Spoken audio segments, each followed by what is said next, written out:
Nah, jika dibandingkan nih kedua gambar berikut antara perkotaan dan hutan, manakah air hujan yang cepat menyerap jika mengenai perkotaan ataupun hutan tersebut? Putra.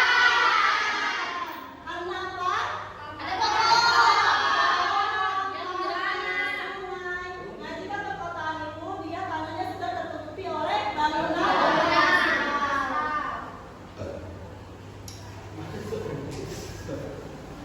Kalian dapat mendapat ketersediaan air tanah. Siapa yang membacakan? Hal yang dapat mengganggu ketersediaan air di tanah. Pertama, penebangan atau pembakaran hutan secara liar. Dua, penutupan permukaan tanah dengan beton dan aspal.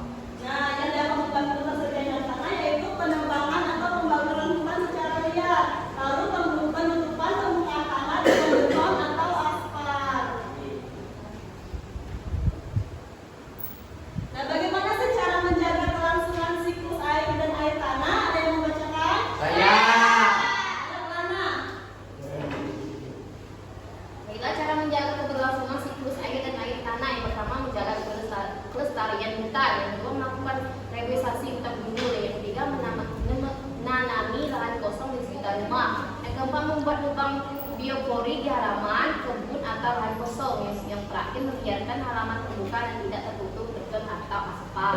Nah, cara menjaga keberlangsungan siklus air dan air tanah ini menjaga kelestarian hutan, melakukan reboisasi hutan gundul, lalu tidak menutupi lahan kosong ditanami dengan tumbuhan. Nah, kayaknya pada diskusi kita diam dulu, mau tidak? Bagi dulu menjadi dua kelompok ya, mulai dari serinya 1, 2, 1, 2, 1, 2, 1, 2. Oh. 1, 2, 1, 2,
kelompoknya dan kerjakan kegiatan 1, 2, dan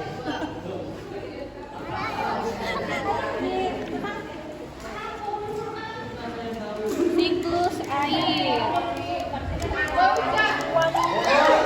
Jadi pertama. sudah. Udah, Bu. Sudah belum ya? Sudah. Kelompok. Ada pingkat. Kita pulang.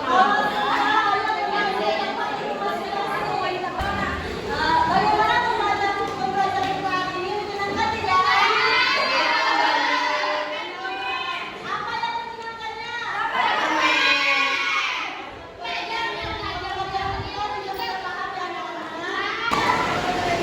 Baiklah, di sini saya akan menunjukkan pembelajaran kita pada hari ini. Yang pertama kita dapat mengetahui dari identifikasi cerita, terus menjaga keberlangsungan siklus air, contoh dari siklus air, suatu terjadinya siklus air, dan kita mengetahui cara menjaga siklus air dan air tanah.